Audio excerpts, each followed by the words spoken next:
Sistas, Bonafide. Sistas, Bonafide. Sistas, Bonafide. I got my sister and me.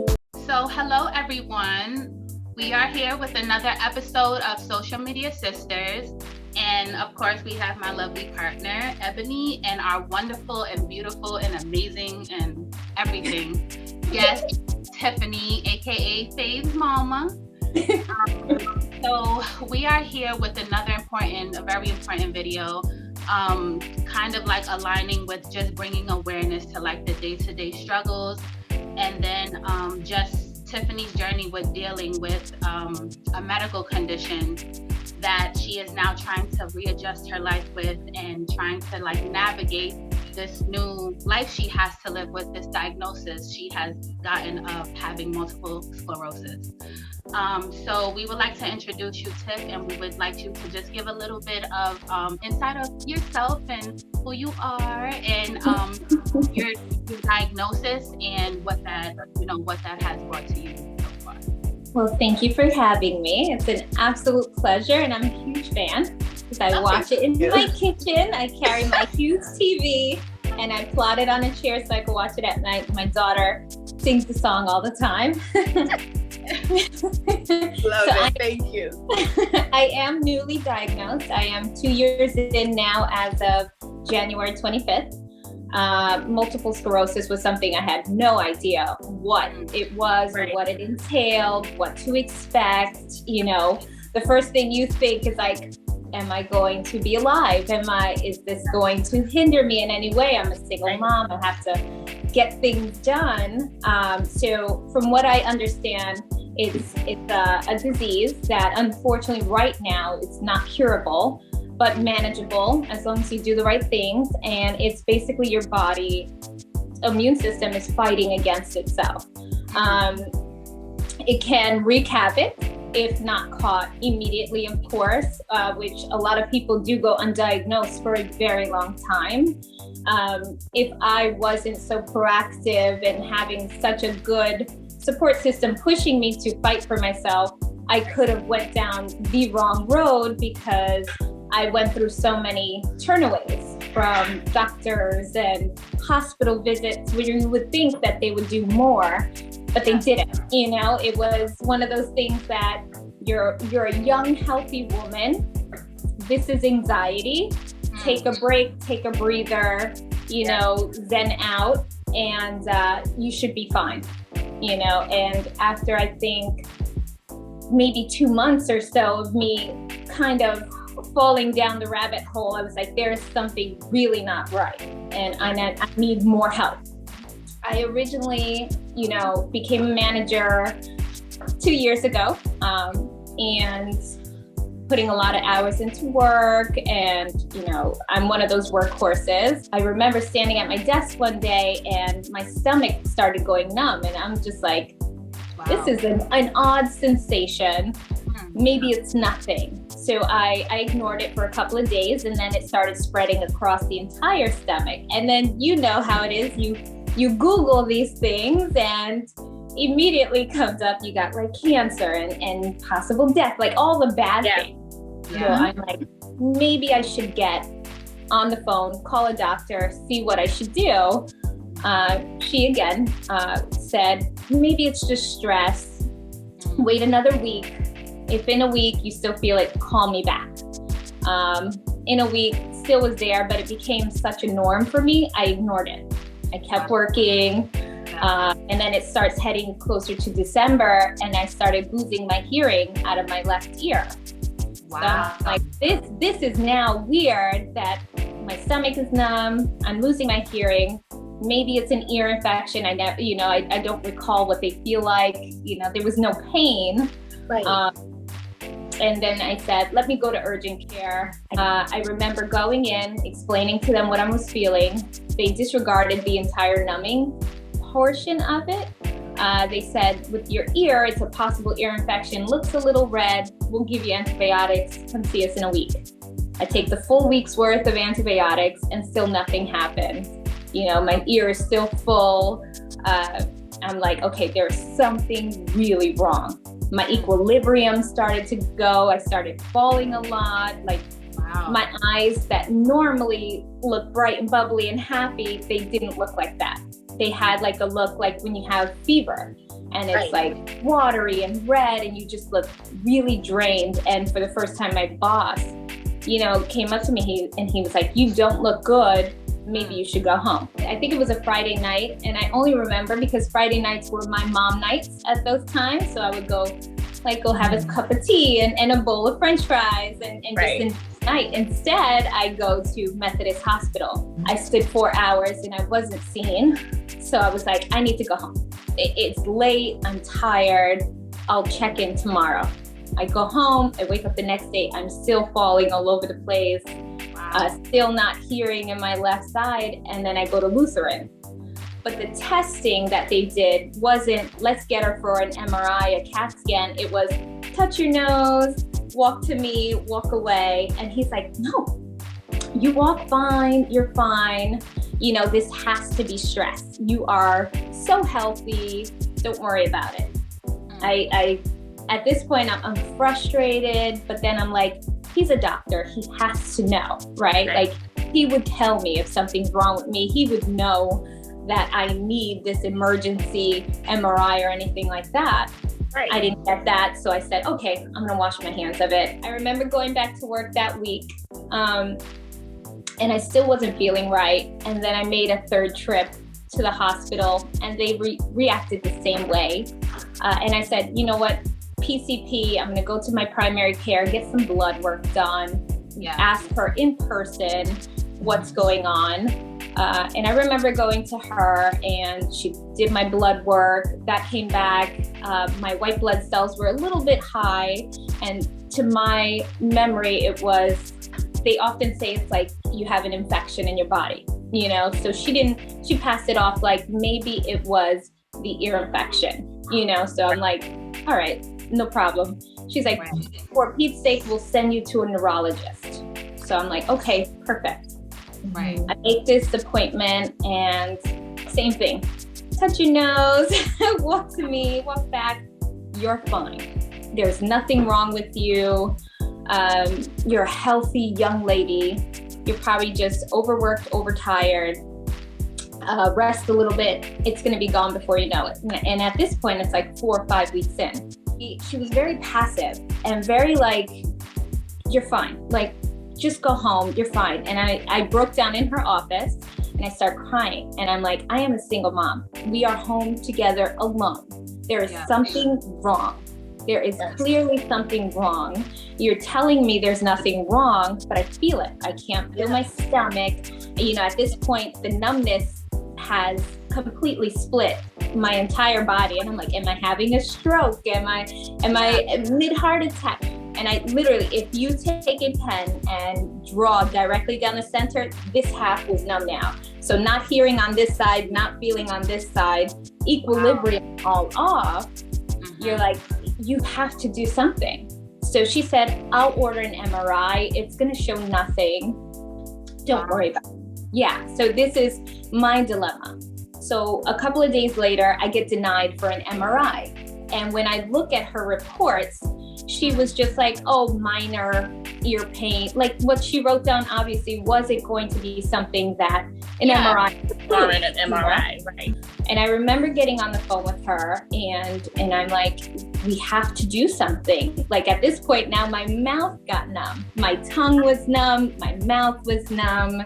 And I'm like, we have to do something. I guess something clicked in her head because she works in an office that has a lot of multiple sclerosis patients that's come in, and I guess she's like, ooh, here it is. This seems like it. And when she sent me in for an emergency one, a day and a half, I believe, later, she calls me. She said, I need you to get to the hospital immediately. You have active lesions on your brain, active lesions on your spine. You know, there's inflammation. We have to get you in and treat it. And in my mind, I'm like, who's gonna watch my daughter? At this point, Crystal was with me. You know, she was side by side with me through the whole way because honestly, at that point, the brain fog was also so bad that my words weren't coming to, play, and the dates were, and everything that I wanted to say, it just couldn't come out. And I remember sitting in, I believe it's Maimonides, and we're sitting in this super packed emergency room waiting. And finally, and I wish I remember this doctor's name, because he is the very reason that everything that coincided up to my diagnosis happened. Like, he was so proactive. He came the minute he stood in front of me, he saw it. And he was like, we need to get this, we need to get you up in the room. We need to get you with steroids, but I want to confirm that it is what I know it is. The last, aside from an MRI, a part of diagnosis is a spinal tap. Mamas know that's not fun. And there wasn't anybody to do it. So he told me, if you trust me enough, like, I can do it for you. And I'm like, if you know how to do it and you can safely do this for me, like, I'm fine with it. So I remember he took myself and Crystal to this small room, and he puts the needles in my back to try to numb it, and the outside numbed out. And we didn't know that the inside hadn't numbed out at all just yet.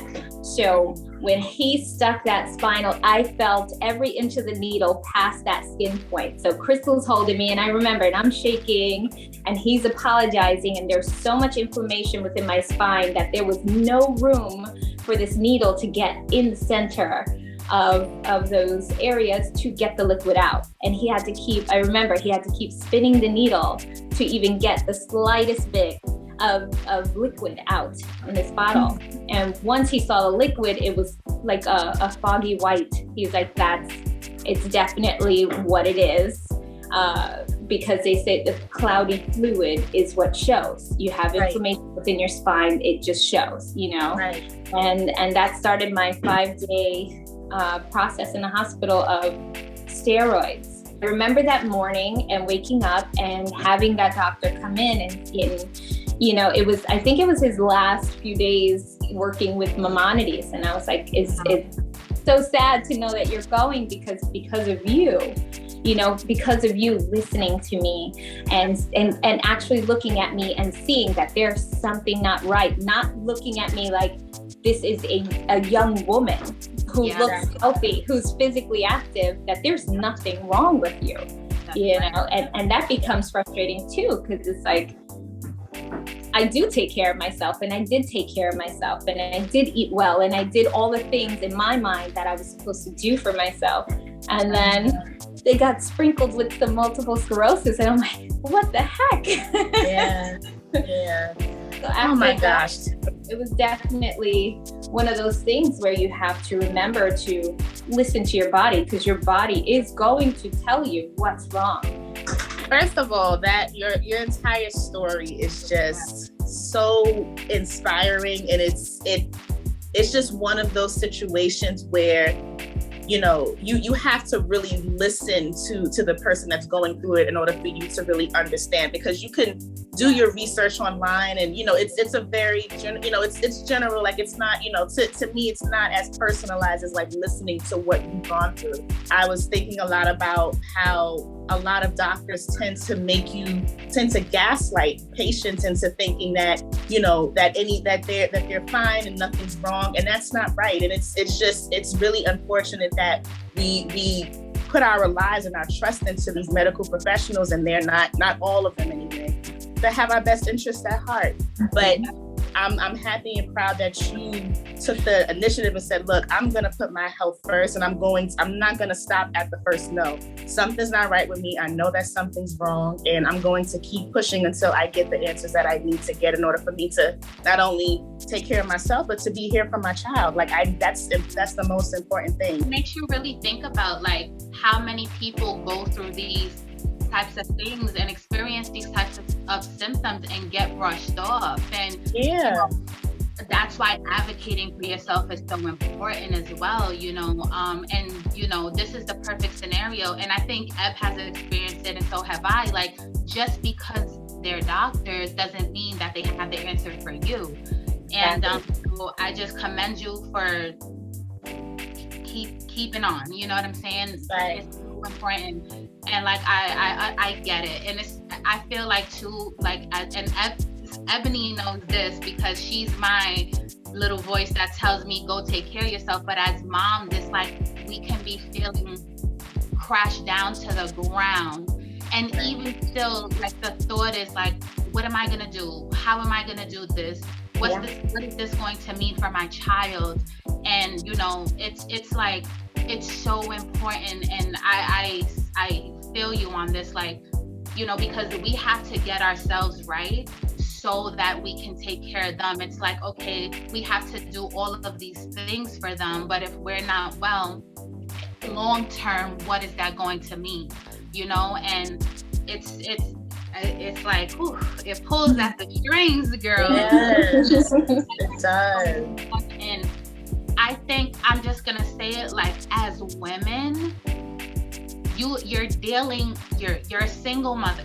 You're working full time. You're primarily with your child because she lives with you. It is so hard. And I just, girl, your strength, you know, and you're so vocal about what you go through on like social media, but it's not the same as like listening to you speak in real time, because we know you're dealing and you're facing something so hard, and it's like, wow, she's so amazing for like taking care of herself, taking care of her parental duties, doing all of this, and then still taking care of her health and fighting through it. But people don't see the struggle. And this is why conversations are so important. People never really know what you're going through. You know? And it's just, it's a lot. It's a lot. And I just, like, I feel it right here. It makes me even emotional because the kids are number one. I know.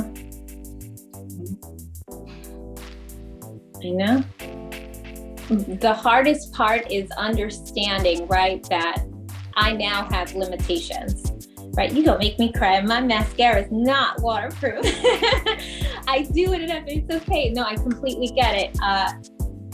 Understanding now that I do have limitations, and I still haven't learned. I'm going to be very honest. I do my best with eating well and staying active. But I'm still a workhorse, and I still come home, and where you would think that, hey, Tiffany, sit down. You just had a 10 to 11 hour day at work. You know, you can just sit down with faith, take the breather. But in my mind, it's like, I got to get home. I want to make dinner. You know, I want to have quality time with her because I've been at work all day and she's been at school all day and she doesn't have me. And the problem too, my body actually has a day to rest. It knocks me on the ground. Like, there's times I can't get out of the bed until 2-3 in the afternoon the next day, you know, and I feel for her because she's like, just like this past weekend, she's like, Mommy, I want to go roller skating outside and the weather's beautiful. And I'm just like, as much as I would love to do this, like, I can't even, pulling myself out to even go to the bathroom was like, I can't do it. And it breaks me because I'm like, I can't be that person that can't do for her, you know, based off of me not realizing that I have to take a little bit backseat and I have to start resting more and figuring out ways to really do much better for my body. The self-love that you ladies do, like a simple mask on the face, you can do that all seated and enjoy each other. But it's still in those learning moments where I have to learn, like, you got to take a back seat if you want longevity. There's some that lose the ability to see, that lose the ability to swallow and talk and walk. Like, these are so many, and everybody's hit differently, right? So the way I'm hit, the next person won't be hit this way. They call it a snowflake disease because every single person is different in what they experience and what they felt immediately before diagnosis. The social media aspect of why I was so open about it is on my down moments, I didn't want anyone to wonder what's wrong with her, right? They're aware, you know, Tiffany is sick. She's not letting it take over her. But If she's not looking her best, this is why. So don't ask, hey, you didn't get any sleep last night? No. Yeah. Even on the nights I get 6-7 hours, I still look like I didn't have anything. The mental aspect is also tough when you have to understand, yeah, you're not that Tiffany, but you can be a better Tiffany for the Tiffany you are right now.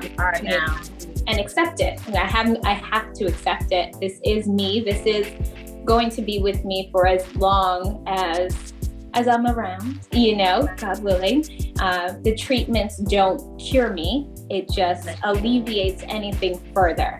So it prevents any lesions from forming that could possibly take me down those down paths that would take away my ability to do the things that we normally do, talk, walk, you know, eat, swallow water, you know, those things. So I think too, that's what kind of makes me emotional, because we never want to, even the thought, you know, of going through something that could, one, you know, tomorrow's never promised, but to one, make it so that they'd ever have to know a life without us, or us in a situation where we can't give them the best version of ourselves, you know, because it's a lot. And I just, this, and hearing you and the perseverance is why it's so important, because I think like these things need to be talked about so people can see, like, look at what you're going through. You know what I'm saying? Look at what you're going through, and to find the positivity as best you can, and to have just such a positive outlook on how to just move forward and persevere. And you know what? I'm not going to let it define me.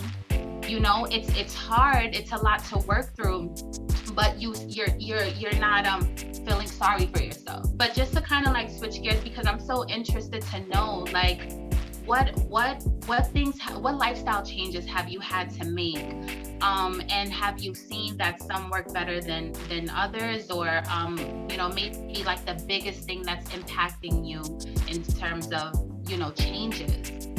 I could say diet wise, right? So pre-diagnosis, I thought I was eating fairly well. You know, we all have our slip ups. It's too long of a day. We're going to do pizza, you know, we're going to do maybe a burger from the diner, you know, whatever. I wasn't really paying attention to how these foods were hitting me, right? I would have like ice cream, and I would have eggs every single day, and, you know, chicken, whether it was baked, fried, air fried, which is my favorite. But I think it was causing inflammation, which is already present due to the diagnosis.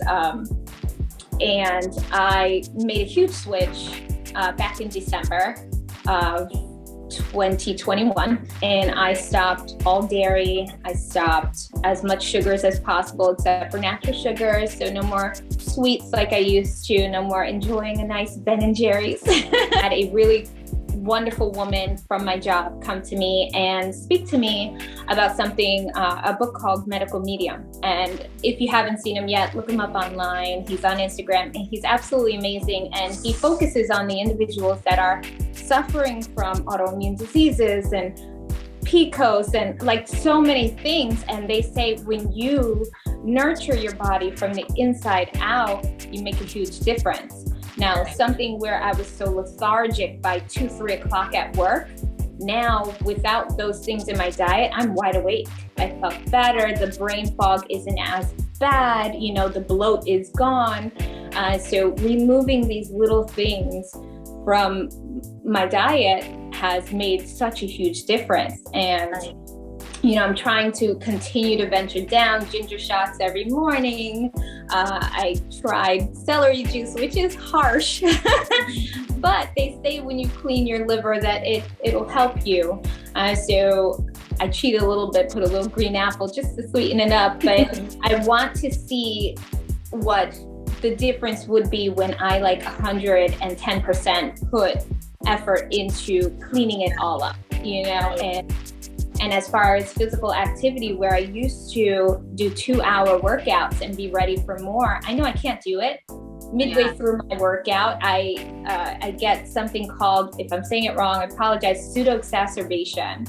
And what that is with my body, unfortunately, it can't regulate temperature either like it used to. So I overheat fairly quicker than the normal person, and then I experience numbness. I lose grip on my left hand, so I have to resort back to chair workouts, which is hard for me because in my mind, I'm like, I'm not getting a really good workout. I am sitting in this chair. My dumbbells are 5 pounds. They're not the 15, 20s that I'm used to lifting, but I make sure to stay active at least 30 minutes a day, 5 days a week, and giving myself a break on the weekends because I know I'm going to be running around and doing laundry and the food shopping and then just keeping her active. But those two things are the biggest things. I'm still doing terrible on sleep, but that'll be the last thing that I work on. But I know that if I, make sure that I'm in bed at least by 9:45 and asleep by 10, I get up at 5:30, 6 o'clock every day. So it doesn't help me when I'm going to bed at 12 and I'm up at 6 to start this day, So I think those two main things, plus the third that I need to work on, is going to help most and has already shown, help.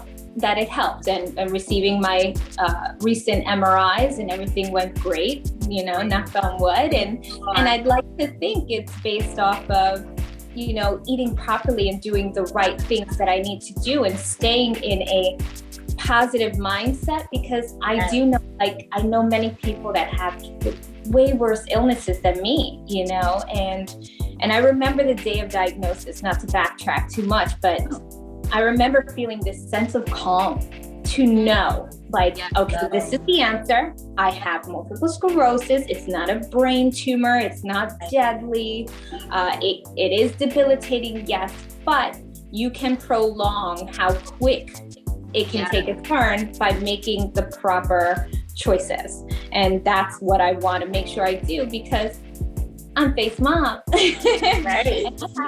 She made me promise to live till I'm 1,000,000 years old, and I gotta make those choices now so that I can be that hot 1,000,000-year-old with the red lip and the tight pants, and still be natural for her.